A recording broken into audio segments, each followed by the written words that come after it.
Mr. Venu Srinivasan, the Srinivasan family, and various distinguished people. If I may begin with Professor Satish Chandra, Dr. Krishnamurti Srinivas, to whom I owe so much, going back over many years, and to his son, who I've known for many years, to Dr. Krishnamurti. Thank you, and distinguished people here who I'm sure know a lot now about neurology and the neurosciences. It's a great, great privilege to be here. I really feel, as you've noted from my shoulders, in fact, quite a big weight as the first Indian to deliver this. I feel very privileged. In fact, it's a combination of feelings. I feel privileged. I feel humbled. Looking at the pictures around there, I feel nostalgic too. In a number of ways, in fact, because it so happened, going back, and the slide here indicates that even prior to your first orator, we had worked together. It happened that I worked with Dr. Spalding, and his office was opposite Professor Mathias in Oxford. And we wrote a paper together, in fact, 3 years before he delivered the first oration. And your last lecturer, Dr. Vincent, we have been collaborating on autonomic autoimmune neuropathies. So it's a great privilege to be here. Thank you very much for letting me share with you the experiences over the last few decades. What I was hoping to do in this talk was to talk about the problems of orthostatic intolerance, the difficulty of standing upright, and therefore falling men. By the way, this is gender neutral. It applies also to women. And failing neurons, and of course the challenge of autonomic dysfunction. What I'm hoping to do is divide it into possibly 2 or 3 sections. The first, just to give you a background about the autonomic neuroscience, especially in relation to cardiovascular autonomic control. Then what I'll be doing is going through the decades and giving you a slightly biased view, because I have fortunately been involved, along with a large number of other people, in terms of seeing how things have developed, and do this decade by decade. And then finally ask the question, is there a future for autonomic medicine? Now, before I continue, I really must thank an enormous number of people who have contributed right around the way. Clearly those in the 2, now 3 institutions, and the various, all these days, younger people who have been working with me. A number of people worldwide who've shared our research. And away from home, in particular, those at home, and my wife Lindy, and the family, because without her, clearly I would not have been able to continue things, and this is quite important. So thanks to all. So let me begin now with a few basics, as it were. The nervous system, as you well know, does an enormous number of things. It's our intellect and our thinking and our cognition. We can activate our muscles. That's the motor side, and it tells us what's happening. That's the sensory side. And as Dr. Krishnamurti said, it is often neglected. We don't think about the fact that there are 2 components to the autonomic nervous system. There's this bit here, which is the sympathetic, which supplies every organ in the body, and this is called the parasympathetic, from the brain, which supplies the organs in the upper half of the body, and the sacral component, which supplies the organs in the lower half of the body. So every organ in our body is supplied by dual innervation autonomically. Now, it works so well because of a complex network. You've got the brain controlling it, comes down the spinal cord, you've got ganglia, you've got a whole array of nerves which go to the different organs, which enable us to do so many things in so many situations and do it appropriately and exquisitely well. And in fact, the closest analogy, and there are many, and I'll be grateful for others, is to one of Steve Jobs' creations. That's the iPhone. This is one of the older ones which he was associated with. It does so many things. It actually controls our lives almost these days. Now, when something goes wrong with one's iPhone, what do you do with it? It's not repaired. You chuck it out and you go back to Steve Jobs. Not these days, I think, and get another one, or Apple. You can't quite do this with the autonomic nervous system and the nervous system. So it is important to find out what is going wrong when it does. Now, why is this important? It's particularly important because we have evolved over the years. And evolution, I'm told, is still going on, as I keep seeing glass ceilings being cracked, as you'll partially see from this slide. But we have moved from being quadrupeds to being bipeds. And this has had considerable advantages, but some disadvantages. And the disadvantage, I'll show you in a moment. Now, when we are standing upright, we need to ensure that we have an adequate blood supply to the brain, in particular, in addition to other organs. And we normally think of blood pressure as that magical figure of 120/80. How's it derived? It's derived because of the heart, the blood vessels, the volume in the blood vessels, but very importantly by the autonomic nervous system and what's called the baroreflex. This works on a beat-by-beat basis and enables us to keep our blood pressure at the right level to deliver nutrients to the brain and other organs and oxygen, and ensure, therefore, that we can function as well as we do. Unfortunately, when we're upright, thanks to what Sir Isaac Newton discovered many years ago, there are these gravitational forces. And I'll just give you a quick example of what effect it has on somebody like me who's standing, that standing man. If you look at arterial pressure at the top of the head, it's 60. At the bottom, it's 185, and we really need it to be at least 120/80 at the top. So when you think of the heart, and the blood vessels and the blood pressure, it's got to work really well to ensure when we change position, when we do various things, that blood pressure is maintained and that we continue as we are. This gives you very simply the schema in which it happens. Blood pressure and the signals go from arteries in the aorta and elsewhere into the brain. There it's synthesized and very quickly come down the messages, down nerves to the heart. It's called the vagus. So when the blood pressure falls, the heart rate goes up, and vice versa. And also the nerves coming down the spinal cord, they're called the sympathetic, and they go to the heart and the blood vessels. And the sympathetic have a transmitter, a chemical called noradrenaline. When noradrenaline is released, it constricts the blood vessels, so the blood pressure is maintained. If the blood pressure is high, it dilates, it expands the blood vessels, so it can fall back to normal levels. And this just indicates that you can measure these substances in the blood. That's, if you look at the upper part of this slide, there's noradrenaline. In normal subjects, which we call controls, these are the levels, 300, and when you stand up, they go up. That's a normal response. Forget about the terminology, but these are different autonomic conditions where there is autonomic failure, and these levels are unchanged.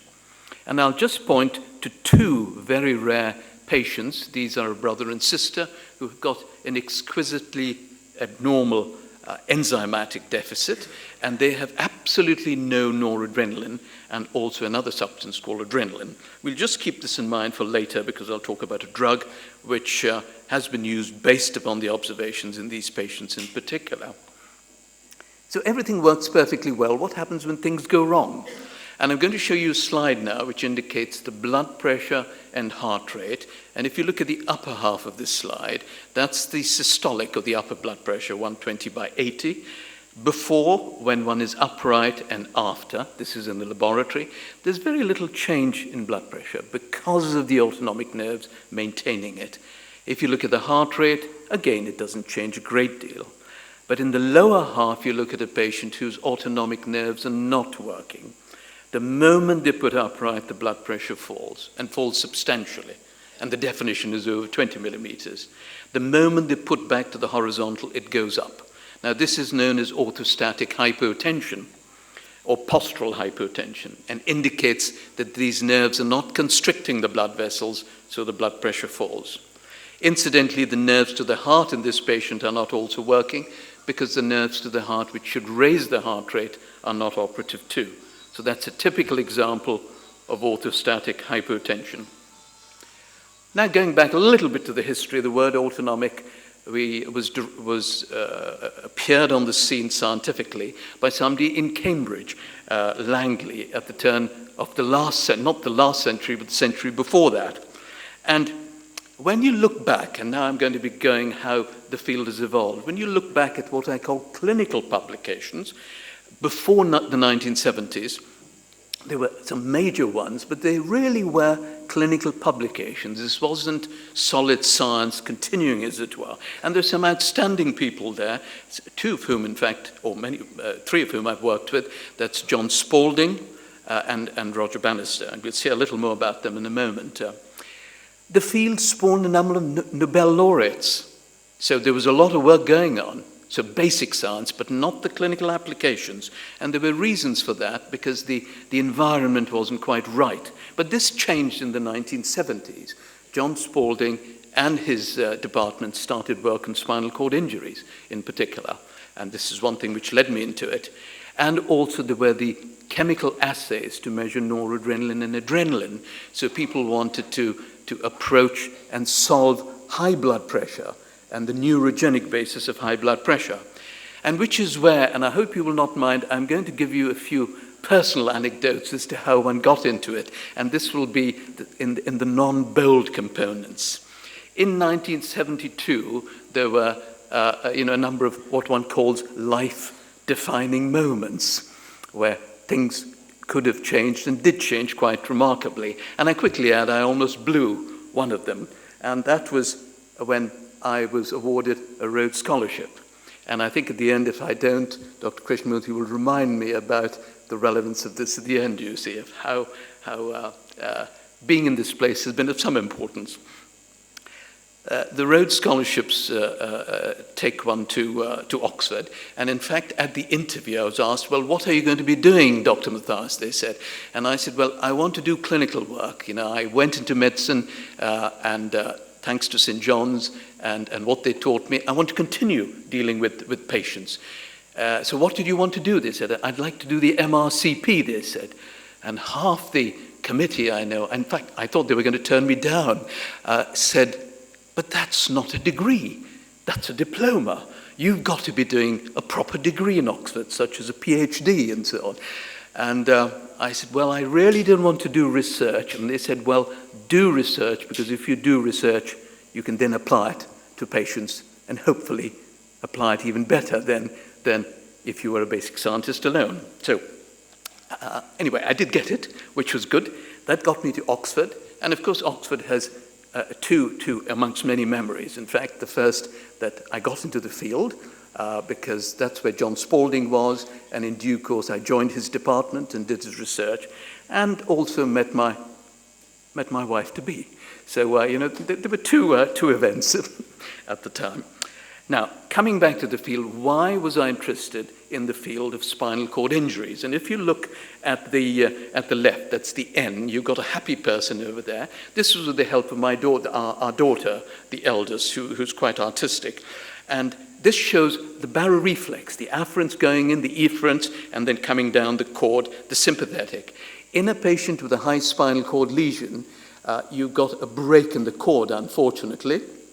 And I like simple things, as you'll in due course find. I'm a simple person. It's good to have simple models, as it were, to work on. So the upper bit is fine. You can get the afferents going into the brain.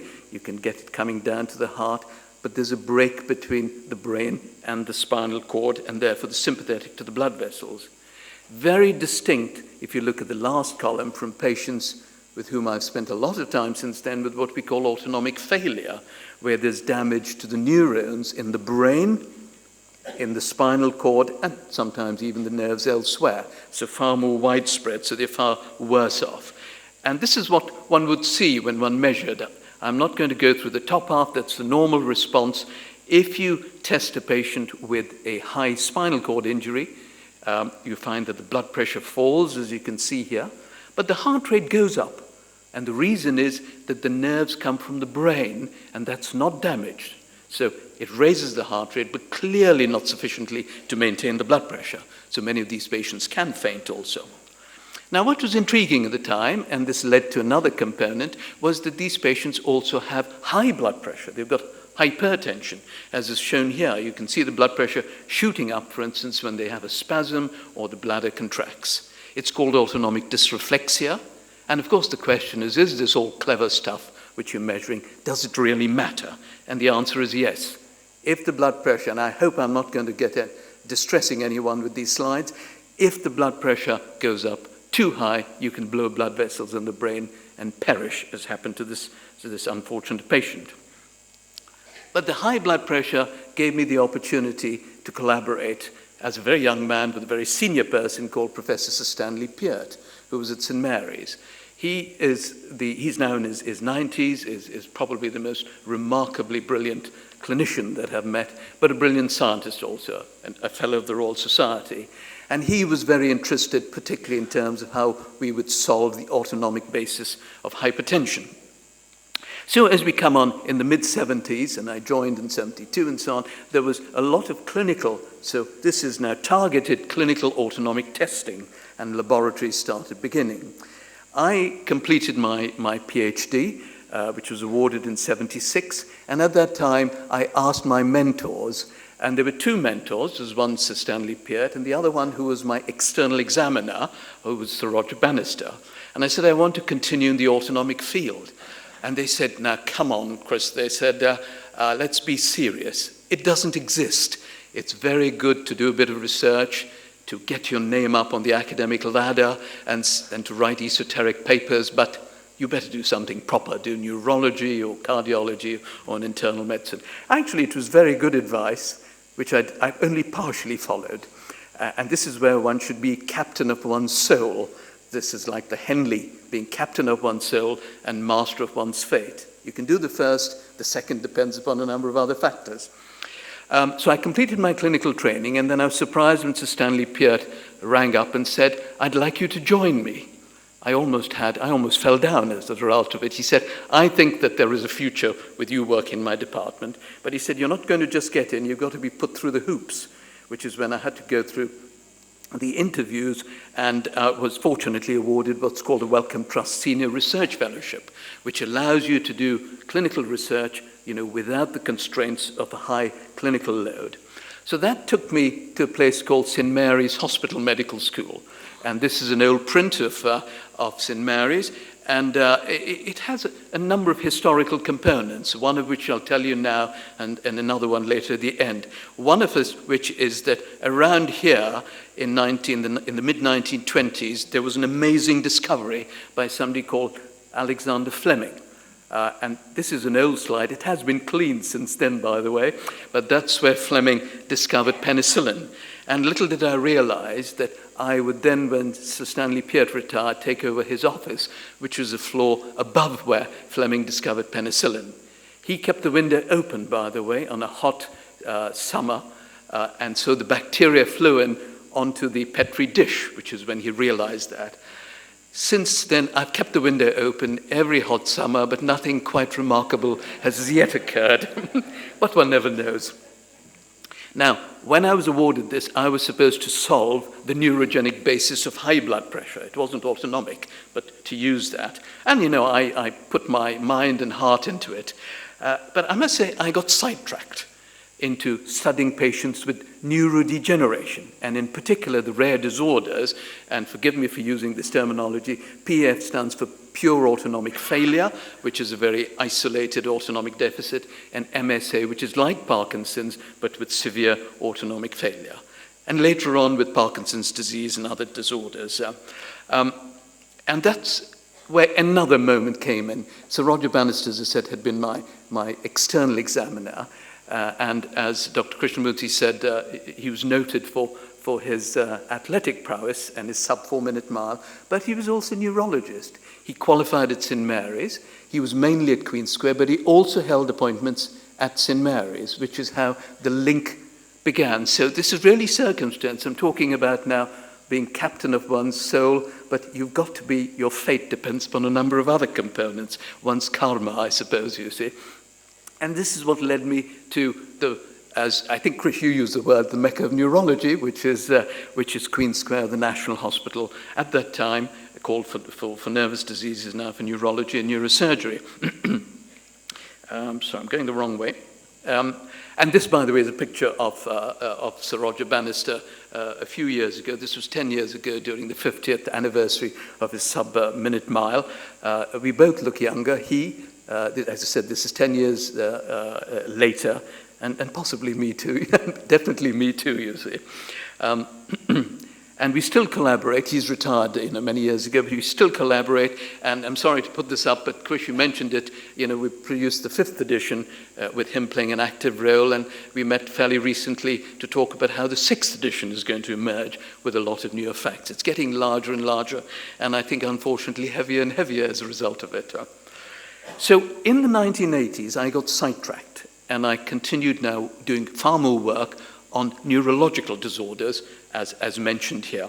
And then in 1984, my trust fellowship finished, and I applied for a Wellcome Trust senior lectureship, which again was fairly tough to get, but managed to get it jointly between Sir Stanley Peart and Sir Roger Bannister. You had to combine with that. But with good news, there can be bad news too, because at that time, Roger Bannister was appointed the Master of Pembroke College in London, which meant, in Oxford, sorry, which meant that he had to move. And now, sometimes these things have advantages. So even though I thought this was going to be bad news, it meant that I had to then run the show effectively since then. We continued work on the orthostatic hypotension and these disorders and did a fair amount. And I'm going to just whiz through how things, with the help of various researchers, on the recognition of these conditions, on the diagnosis of these conditions. This lists some of our publications from our group, on the pathophysiology and understanding the mechanisms, and on the treatment of these conditions.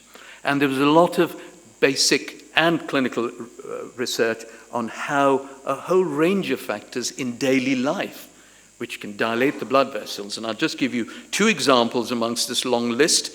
That is, a warm environment. It dilates the skin blood vessels, so people get much worse. Or food dilates the gut blood vessels. Or even a small amount of alcohol can make matters worse.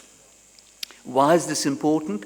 This led to the basis of how we could use the clinical scientific testing into translating it into helping patients. And this is very important because not only should the doctor know about what the mechanisms are in terms of treating, but also the patients. And increasingly, of course, with the internet, in fact, sometimes our patients know as much, if not more, than we do. And we're going to give you one example. We talked about those 2 patients who had a very low level of noradrenaline, the chemical which was involved. Now, there are many drugs, and I've got no time, unfortunately, to go through them, but there's one drug which has taken a bit of time, which we used in those patients, because the ideal would be to replace the noradrenaline and give it in tablet form, but you can't do it. If it's given in tablet form, it's chewed up in the gut, and therefore it's inactive. And the only way to do it is to give it intravenously, which is totally impractical. Now, it so happened that there was a drug, and I'm going to show you another drug which changed, in a way, the treatment of Parkinson's disease. Because dopamine, which is deficient in Parkinson's disease, you can't give by mouth. You give a precursor, which is called levodopa, which is converted by dopa decarboxylase into dopamine. And though you get it into the brain and elsewhere. The same with this drug. It's converted by this enzyme in the body, so you can give it by mouth into noradrenaline. So you've got a replacement drug which can be very effective. You're going to say, why aren't we using it widely? That's the question of drug authorities and so on. But the good news is that there have been a number of trials showing that it's safe and it's effective. And this slide shows the effect of this drug in patients with Parkinson's disease who have low blood pressure. If you give the drug, these are the number of falls. If you do not give the drug, that's the placebo, you find almost a double of the falls. So it really does make a difference in terms of helping. And what are we trying to avoid? We're trying to avoid people who are going to fall and damage themselves, as the lady on the left. Or we want to avoid fractures due to falling. This was a patient who was totally independent, fractured his dominant arm, and then became pretty well semi-dependent on his family and therefore with all the influences which are involved. So that was the 1980s, and then in 1991 I was appointed professor of neurovascular medicine at St. Mary's and the Institute of Neurology. These later then became part of Imperial College London and University College London. And then we started work on autonomic mediated syncope. Now this was very much dependent. This is again dependent upon changes in technology. Now, in the past, to measure blood pressure continuously, you had to put in a catheter, a tube into the artery, which is not practical for normal life. And as you probably know, it takes a minute or so if you're taking your blood pressure, if not longer. But that's when I took the first prototype of this is a more modern machine where you could put a cuff on the finger and measure blood pressure continuously and heart rate. With a tilt table and various other things, you could therefore do far more clinical autonomic testing than one could before. And this is a very busy slide, but it means that you can measure blood pressure on a beat-by-beat basis. So instead of a reading every minute, you've got a reading every beat. And if your heart is beating at 60 beats per minute, you've got 60 bits of data. Big data, as they say. And therefore, the technology is very important to analyze it. Why was this important? We knew we couldn't study patients with what's called syncope. These are people who would faint and fall, but without the orthostatic hypotension.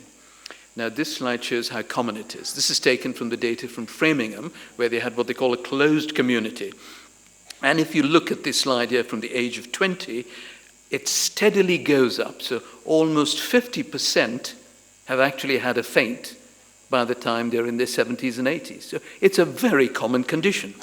There's no rise, no change here because they didn't have the young people, and we now know it goes up in teenagers too. Syncope is the same as fainting or blackouts or loss of consciousness. It's common, as we said, it accounts for a number of admissions, and it's expensive, both for the patient and the family, and of course, if it's a nationalized health service. So what can cause it? A number of things. This is one of them. Needles, blood can make people faint.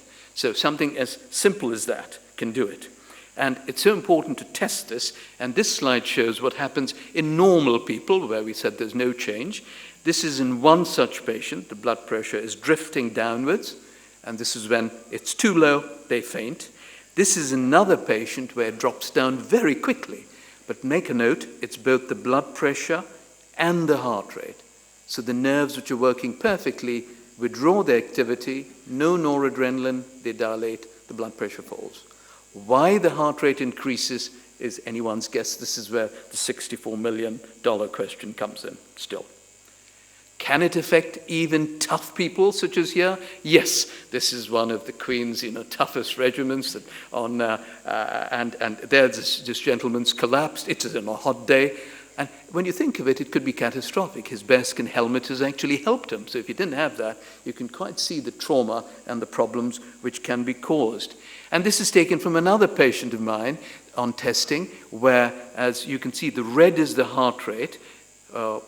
When a stimulus was applied, the heart rate dropped down to pretty well zero, and the blood pressure dropped too. Now that's known as the cardioinhibitory form, and these patients have got to go and have a pacemaker put in, because that's the only way they could be okay. In the past, many of these patients used to go off and have pacemakers unnecessarily, and now we are as selective as possible in ensuring that those who need it do so.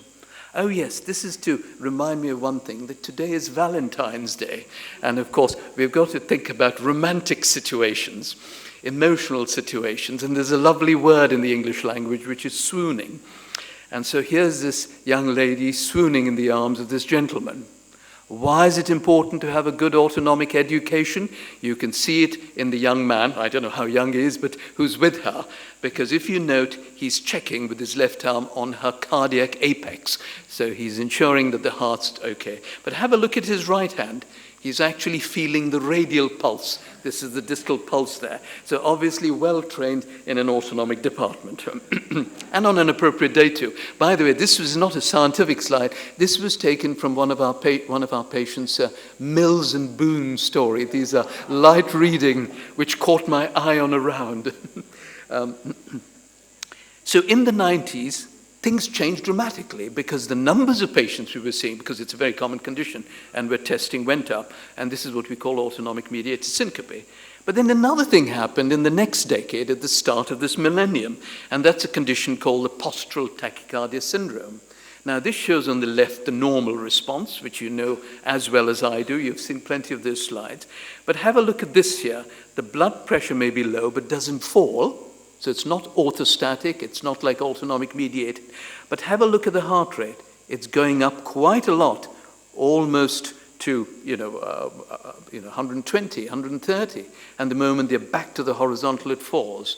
Hence the word postural tachycardia, for tachycardia, as you well know, meaning a rapid heart rate, and syndrome because of what ensues. Now, we hadn't diagnosed it. In fact, it had hardly been described before that, so we were fully in the dark. And so was I. And in 1999, I was visiting professor in Honolulu with Professor Schatz, who was one of the leading figures and who had had a sabbatical in my department previously. And we went to a lecture by David Robertson, another of the leaders in the field, who had described POTS and had claimed in this lecture that there was an epidemic of what we call orthostatic intolerance. And he showed one or two of these patients with POTS. And I thought, well, why are we not diagnosing this condition? And the answer was nobody was referring the patients to us because they've got to be referred. That's the way the system works in the UK at a university level. So by chance, in 2001, they kindly invited me to give the College Day lecture at the Royal College of Physicians in London. Now, for those who may not know, this is usually the time when they elect or re-elect the president of the college. So it's quite an important day, and you get, as you can imagine, the great, the wise, the high, the mighty, who are all over there. And my lecture was really on orthostatic hypotension, and I thought I was boring them in the audience, but I slipped in the fact, could it be that there are many more patients we are not seeing with the postural tachycardia syndrome? And I was amazed at the end of it. Many people came to me, and I thought they were just being kind and possibly even gratuitous to say, what a nice lecture. And they said, I think I've got 2 or 3 patients I'm going to send you because I think they've got what you've described.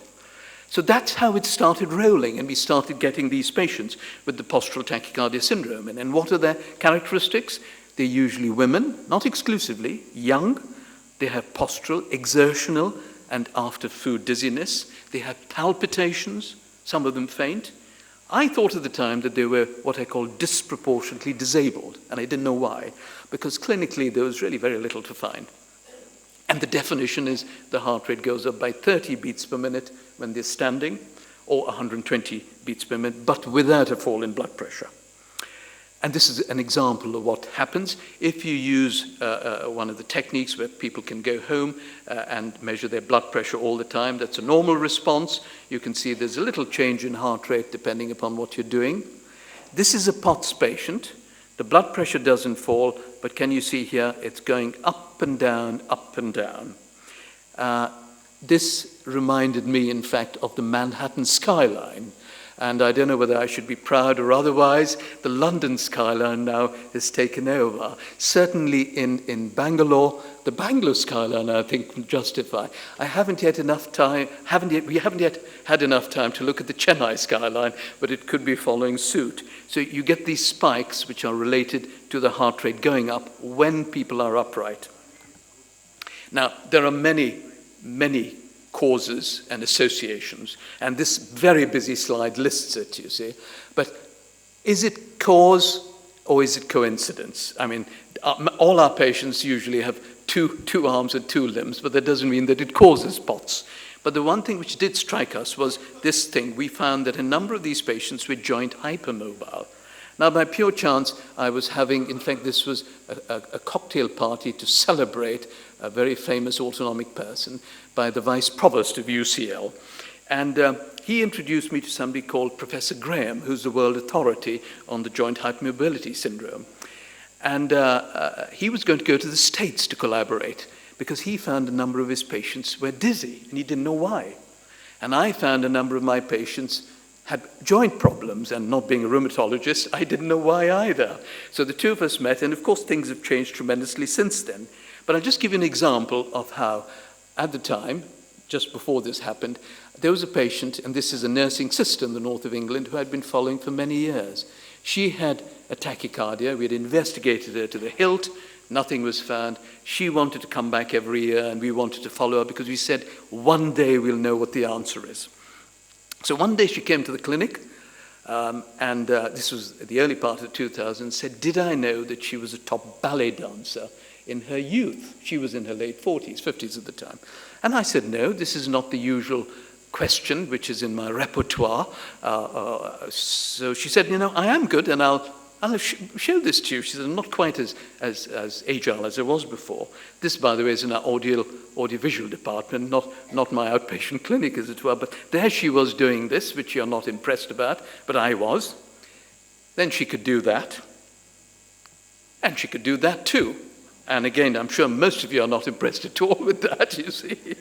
But she was an example of the joint hypermobility syndrome. And in a way, there are many ways of diagnosing this. One is, and I'm not joint hypermobile, bringing your thumb against your forearm. You can test yourselves, by the way.